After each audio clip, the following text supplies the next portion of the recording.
Yo, what is up guys? It is Uncle Kobe and welcome to the last episode of my pre-release Black Ops 2 weapon guide series where we talk about the guns, their possible pros, cons, strengths and weaknesses, and overall just get excited about the game. So in this video we're going to be covering the pistols. Now in Black Ops 2, remember, you have the option to not equip a pistol or even a secondary in general, and we haven't seen much pistol gameplay at all really, and I would not be surprised if a lot of people just end up skipping out on it and have an extra attachment on their primary or use a wild card and stuff like that. However, I do really like what they did with the pistols to add a little more variety and usefulness to them. So the first pistol we are taking a look at is the Kap40, and this was the one that was seen in the reveal trailer. It has an 18-point mobility, which is the same for all the pistols, an 8-point damage and range, and a 12-point accuracy. So stats wise, it has the lowest damage and range and about an average accuracy, but what compensates for the low stats is that it is a fully automatic pistol, so you can just hold down that trigger and let the bullets pour out. It also doesn't have that bad of a recoil, but like I said, the bullets are very weak, so nothing overpowered or underpowered about this weapon, just overall a good gun. Next we have the Tac45, and this thing is just your all-around good semi-automatic pistol. Has a 14-point damage, 12-point range, and a 14-point accuracy, so significantly better than the Kap40. However, if you don't have a fast trigger finger, then obviously it won't be as effective for you, but if you can shoot fairly quickly, I highly recommend this pistol. It has a crazy good damage for being a semi-automatic.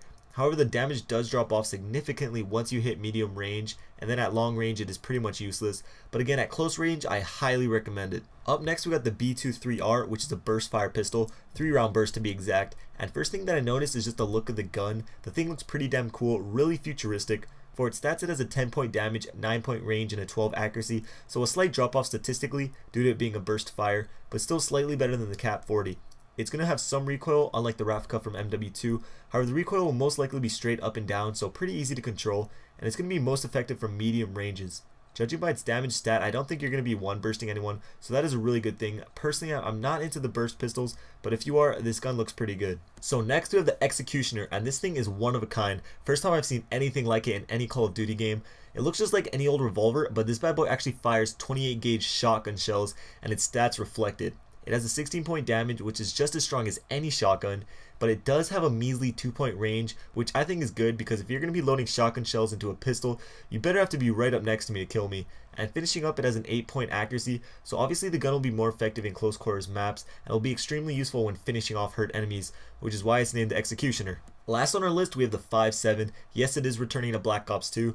I think we call this a fan favorite for MW3. I see a lot of people using it, but for its stats, we got a 12-point damage, 10-point range, and a 15-point accuracy. So pretty much it's just a downgraded Tac45, but it does have a bigger magazine size. So that might entice players to use it, but I think most people will go with one of the other choices, if they do decide to use a pistol.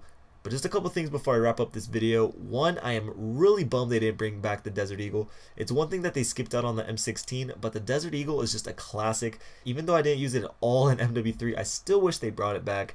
And lastly, I'm not sure if you remember the multiplayer reveal trailer. It has a clip with a guy using some kind of revolver, and that thing was called the Raging Judge. Well, I think it's safe to say that that thing got cut. It's not in the beta or on that Black Ops 2 class creator app that I made a video about. So yeah, that's just something I noticed.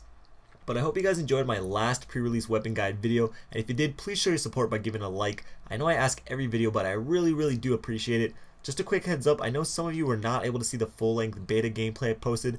I had to take it down. I didn't want to get a strike on my channel, and it just was not worth it. So instead, I'm going to be taking important parts of the gameplay and breaking it down, and showing you the important information that you might have missed. So expect that video to come out later this week. This was Uncle Kobe. Thanks for watching. I'll see you guys later. Peace.